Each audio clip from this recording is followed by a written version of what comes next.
Welcome into Duval Daily, presented by GenJag.com. I'm Jordan Lugo. Thanks so much for tuning in here on Sunday, March 5th. You know what time it is. We've got day 3 winners from the 2023 NFL Combine for your Jacksonville Jaguars to keep an eye on. We've got, I don't know how many winners, but we've got wide receivers, we've got tight ends. Quarterbacks also took the field, of course. I'll talk about them a little bit at the end just to get my takes in on this quarterback class. Not anything that should really concern the Jaguars too much here, but we'll go ahead and start with the wide receivers, the ones who I thought stood out for the Jaguars, for themselves, guys that the Jaguars could potentially add in this class. I didn't try to go after the players that probably going to come off the board super early. But when it comes to the wide receiver position in Jacksonville, the Jaguars have already heavily invested there, right? You've got Calvin Ridley coming in. You've got Christian Kirk on a big contract. You've got Zay Jones on a starter's contract. So where would they potentially add wide receiver in this class? It would honestly surprise me if they added a wide receiver before the third day. Maybe round 3. I think is the earliest that it wouldn't surprise me. But you never know. Trent Baalke, maybe he values one of these guys highly. They slip down the board. He's like, all right, let's do it. Maybe Doug Peterson is a big fan of one of these guys, and the Jags value the skill set that they bring to the table. So we'll see how it plays out here at wide receiver. But I know everyone loves wide receivers. I love receivers. Trevor Lawrence loves wide receivers. So we'll talk about some here. Some guys that I thought stood out, made themselves some money, and that the Jaguars should absolutely have their eyes on. I did want to give a quick shout out to Jackson Smith-Njigba. I think he clearly showed that he's the top wide receiver in this class yesterday. He showed that he should be the top wide receiver taken. His on-field workout was unbelievable. In my opinion, he probably looked the best at any position that I've seen in the on-the-field workouts so far at the Combine. Jackson Smith-Njigba is the real deal. If you need a wide receiver, add him to your football team. He's going to play more in the slot, but you're definitely going to be able to move him around with a creative offensive play caller. Love Jackson Smith-Njigba. Obviously, I don't think the Jaguars have a chance at landing him based on my assessment. If he fell to 24, I think the Jags should take him, even though he is going to be more of a slot weapon than an outside weapon, even though I think he can play outside, but dominant from the slot, right? So really talented player. I'd be excited to have him in Jacksonville. Would be shocked if it happened. But these next, what do we got? 1, 2, 3, 4, 5 players here, prospects coming up. I think the Jaguars actually do have a chance potentially to land them realistically. So let's dive into them. Marvin Mims, Oklahoma wide receiver, has been kind of slept on, I would say, throughout this process so far. But he came in at 5'11", 183, which were good numbers for him. 4.38 40 was fantastic for Marvin Mims, and a 6'9" 3-cone, also very good for Marvin Mims. This is a prospect who incredibly productive at Oklahoma, did not ever drop a lot of passes, got open down the field consistently throughout his career. Pretty decent in contested catch situations, and to come out and run that 4.38 40, get a 39.5-inch vert for Marvin Mims was huge. And this is a guy who's probably going to be a day 2 pick. I had a 3rd-round grade on him. I've always had a day 2 grade on him. He should come off the board in the 2nd round with his production profile, with the lack of drops, with his ability to bring in contested catches, with this speed and athleticism profile. Marvin Mims checks a lot of boxes. And I think Trent Baalke would probably be excited about him as a prospect. But I'll tell you this right now. Trent Baalke and Doug Peterson, they've had their fair share of misses on teams that they've been on drafting wide receivers. So that's another thing to keep in mind potentially why the Jaguars have decided to invest so heavily at the position outside of the draft. They're like, well, we've seen these guys do it at the NFL level. We know they can actually get the job done here. We're going to roll with them. When you're talking about Calvin Ridley, Christian Kirk, Zay Jones, Marvin Jones, a couple years, like they've just consistently gone after veteran. I mean, even Jamal Agnew, they'd seen a little bit when they brought him in to be a kick returner and wide receiver. So kind of funny how they've just been avoiding it in the draft and pursuing it through free agency. But hey, knowing your weaknesses, knowing what you struggle with, having some self-awareness, pretty impressive for Trent Baalke there. But we'll continue to talk about some of these receivers because I do think the Jags, when you talk about what they need at the receiver position, I think they need a possession receiver. Like Calvin Ridley can do that for you, sure. Christian Kirk can kind of do that for you too.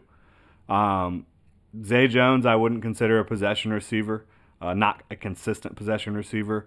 So, and you've got like Jamal Agnew, of course, who's not a possession receiver. Tim Jones, Kendrick Pryor. Like, I think you need a possession receiver in Jacksonville.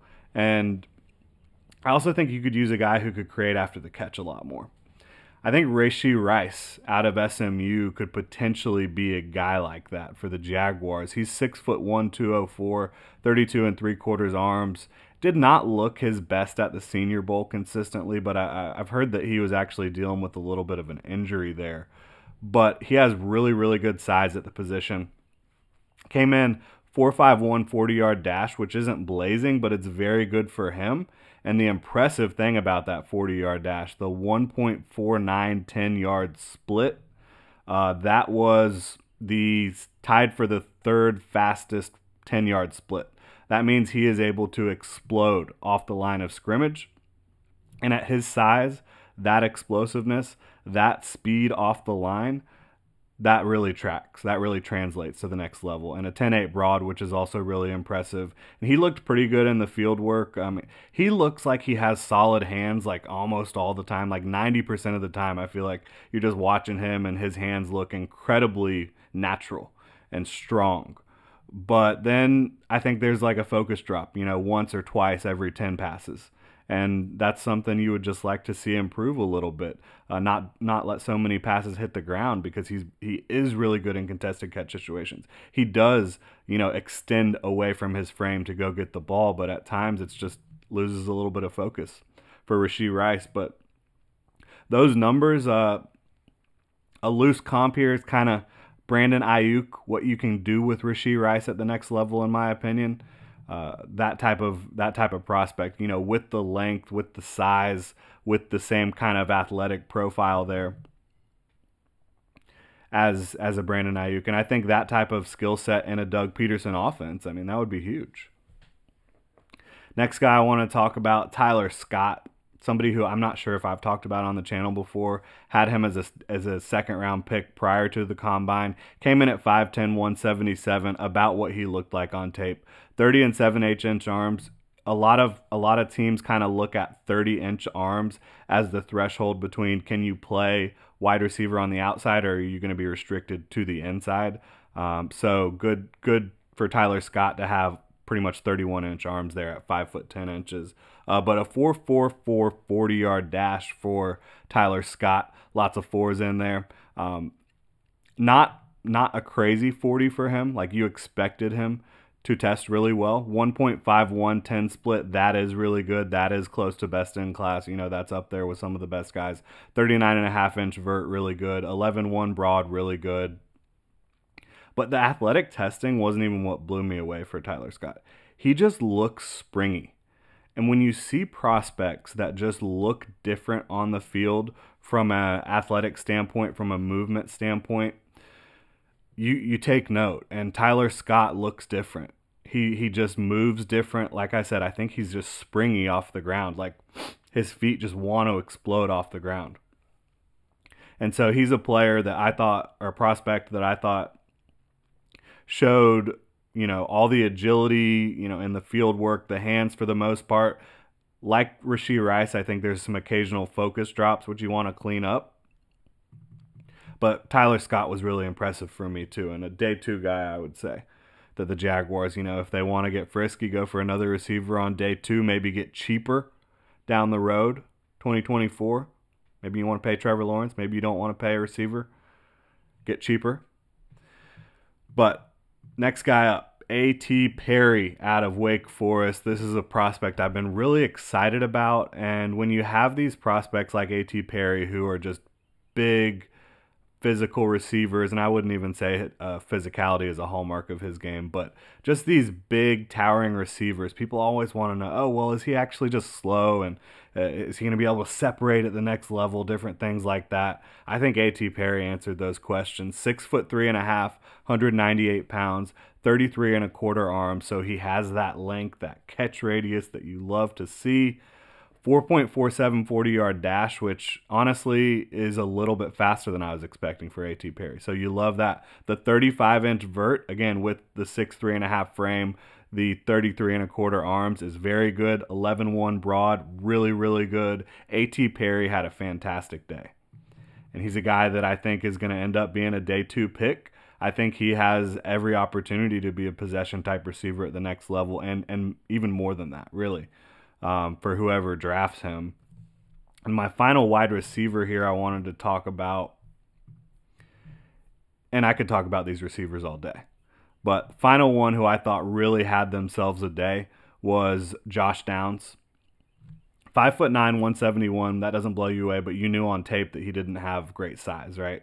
30 and 3/8 inch arms, which is, fine at his size, actually probably pretty good at 5'9". 9 and a quarter hands, so he does have hand size despite being a little bit smaller. 4.48 40-yard dash, which I thought really good for him. A lot of people questioned, like, was he going to be running in the 4.5s, high 4.5s? Came in under 4.5, which I thought was really good for him. And like some of these other prospects we've talked about, the 10-yard split shows you how quickly you get off the line of scrimmage. 1.49.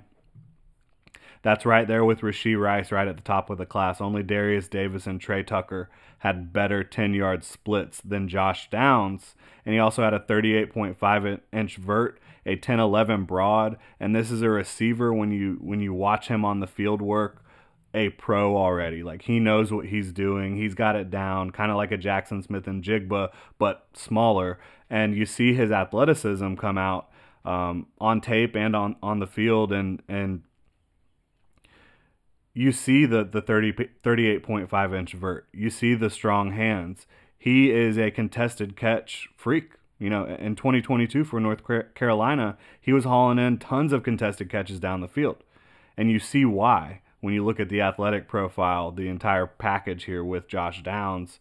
I have him as a second-round pick. I think Josh Downs is a fantastic talent. And in this class, he could probably and should probably go at the back end of round 1, if we're being honest. Josh Downs, I think, is a special player, even if he's only 5'9", 171. That's it for the wide receivers. Let's jump into these tight ends here. I think we'd be remiss if we didn't start with either Zach Kuntz or Darnell Washington. So we'll go Kuntz and then Washington. Maybe not everyone here watching knew about Zach Kuntz coming in out of Old Dominion, but he's 6'7", 255 pounds. 34-inch arms, love that. 10 and a quarter hands, love that. 4.55 40-yard dash at 6'7", 255. 40-inch vert, 10.8 broad. 6.873 3-cone and a 4.12 shuttle. Like, Zach Kuntz had one of the best tight end performances at the combine from an athletic testing standpoint that you'll ever see.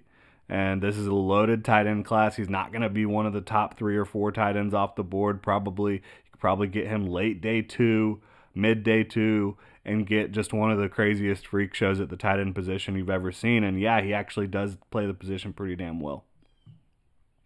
So Zach Kuntz, I think, made himself some money. Who knows how far he could jump up the board. It only takes one team, right?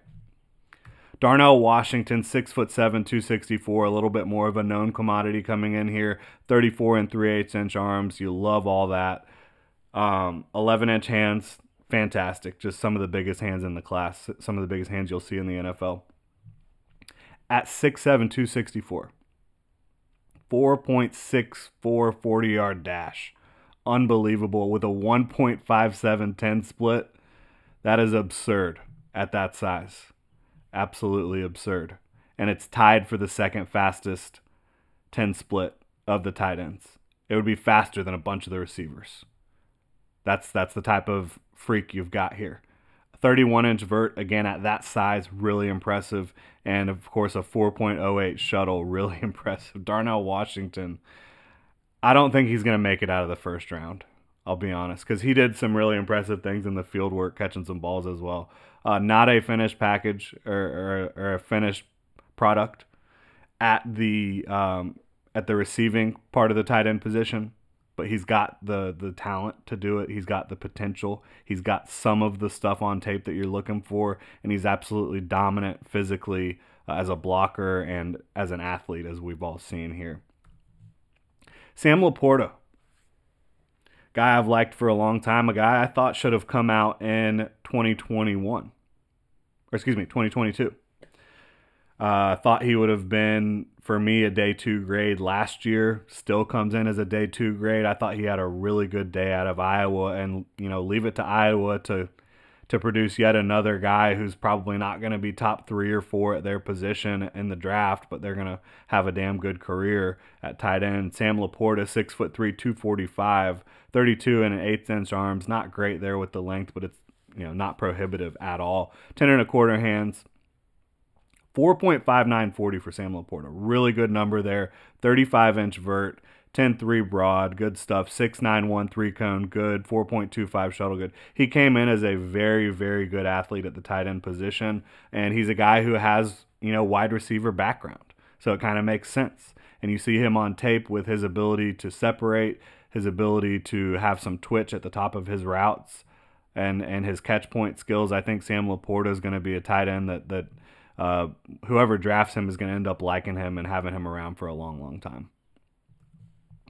Schoonmaker out of Michigan running that 4.63. I thought that was really good for him. He's a tight end that you can line him up and have him in line. You can put him in the slot.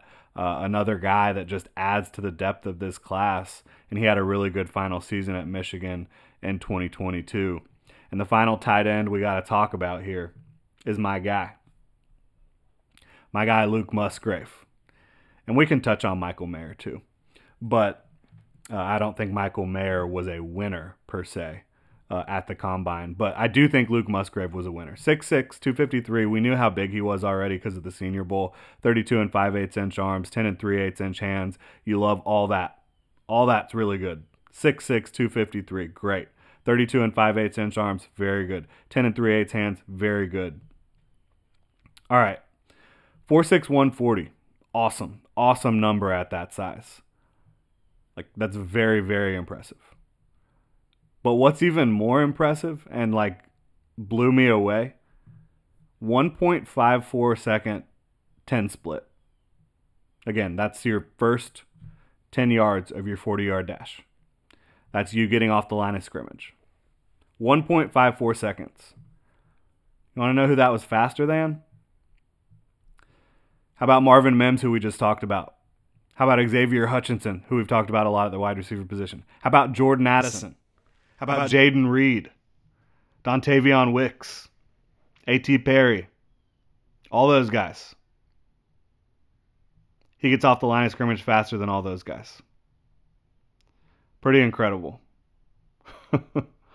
And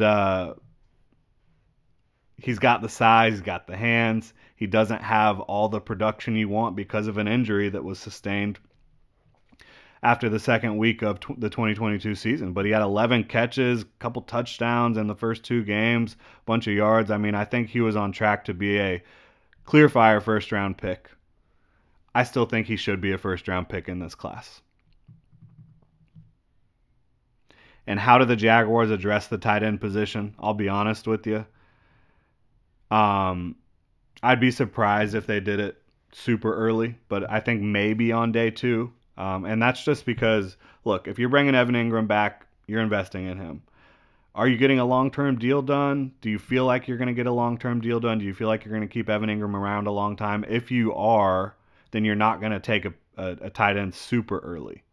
But if you feel like, maybe Evan Ingram doesn't stick around a long time, maybe we just can't work it out financially, then maybe you go get one in the second or third round. And I think a lot of these guys we've talked about will be possibilities there in those areas.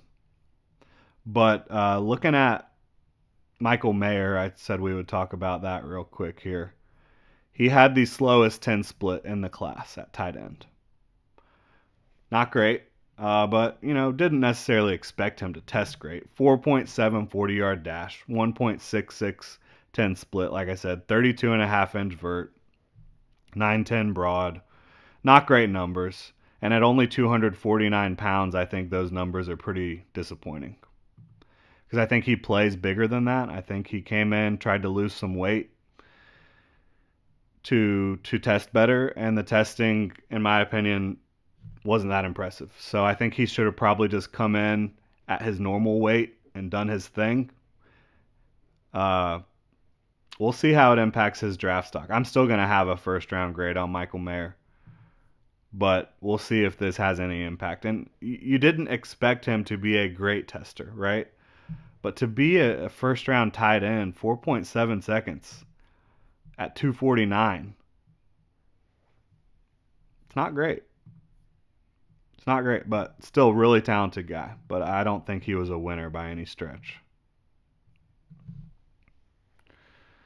And then just talking about the quarterbacks, there's a lot of debate. There always is at the quarterback position at the top of the draft. Bryce Young coming in over 200 pounds and not working out means nothing to me. That doesn't impact my thoughts on him either way. He's still my QB1. But I think there's some guys that are really scratching at that door, trying to pound down that door to potentially be the first quarterback off the board. And I think C.J. Stroud is at the top of that list for me. He looked surgical for the most part at the combine during the field work. Looked really good. It wasn't perfect. Missed a couple throws here and there. But overall, just from the footwork to the release, the confidence, the patience, he looked super solid. He looked like the best passer out there. Then you've got Anthony Richardson, of course, who lit the combine on fire. With his athletic testing, right? Came in at 6'4", 244 pounds, 32 3/4 arms, 4.43 40-yard dash, 1.53 10 split, 40.5-inch vert, 10.9 broad. I mean, Anthony Richardson was cooking, and then you get to the on-field work where you got to play the quarterback position, and there's some ups and downs, but overall I thought he looked damn good. And when you talk about his ability to hit that deep ball, I mean, he had some of the best deep balls of the day. So did Stetson Bennett. Speaking of, I mean, Stetson Bennett had kind of a crazy day at the quarterback position. I don't think he's going to end up in Jacksonville. I think the Jaguars feel pretty good with C.J. Beathard as their backup quarterback. But for me, when I'm talking about Anthony Richardson versus Will Levis, I could understand liking either more than the other. I think Will Levis is a little bit more of a polished passer for the most part, a little bit more accurate with the football, but at the same token, he's not as good of an athlete, and he doesn't have as big of an arm, and he doesn't have as good of pocket presence as Anthony Richardson. There's like a lot of different things working in these two different guys' favors, and for me, I'm just willing to bet on the one who has the freakier traits. And I mean, they're not just freaky, they're like unparalleled throughout history at the quarterback position at 244 pounds. Is a special kid, special athlete. The interviews have been going great from what I've heard. Big fan of Anthony Richardson. He should be a first-round pick. I also think Will Levis should probably be a first-round pick in this class. He's got a crazy arm. Just like, I mean, it pops right out of there. I mean, I don't think he has quite as pretty of a deep ball as Anthony Richardson, but to all other areas of the field, I thought it was pretty damn good. Throwing to his right and over the middle. Now, I think Daniel Jeremiah brought it up on the broadcast. Right now, he can't throw left, and it's because he closes off his body. Like, he doesn't set his base and throw properly. He's trying to throw across his body when he's throwing to the left. Why is he doing that? I don't know. But that will need to be coached out of him, or otherwise that could be a fatal flaw. I mean, if you can't open it up and throw to the left side of the field, That's a big problem. So, and if teams know you can't, or teams know that you're going to be scattershot accuracy throwing to that side of the field, they're going to force you to throw that side of the field. And so that's something he needs to clean up. But if you're a quarterback needy team and you need to get a quarterback, I mean, I would understand taking Will Levis in the first round. I wouldn't take him before Young, Stroud, Richardson. But if those guys are off the board, I could understand it. I could also understand waiting on the 2024 class. Caleb Williams, Drake May. But that'll do it for today's Duval Daily. Appreciate y'all so much for tuning in. Let me know who you thought was winners yesterday. There's a lot of prospects that practiced yesterday, and I just don't have time to go through all of them. Otherwise, we would here, but let me know who your winners are. You can hit me up on Twitter at Jordan DeLugo. You can drop a comment section below on YouTube. Really appreciate y'all tuning in. Hope you have a great rest of your Sunday. We've got the offensive lineman coming up today. So that's going to be a lot of fun. Looking forward to it. Offensive lineman and running back. So make sure to be tuned into that. And we will be back tomorrow to talk about those guys and their workouts. So again, thank you so much for tuning in. Have a great rest of your Sunday, Duval.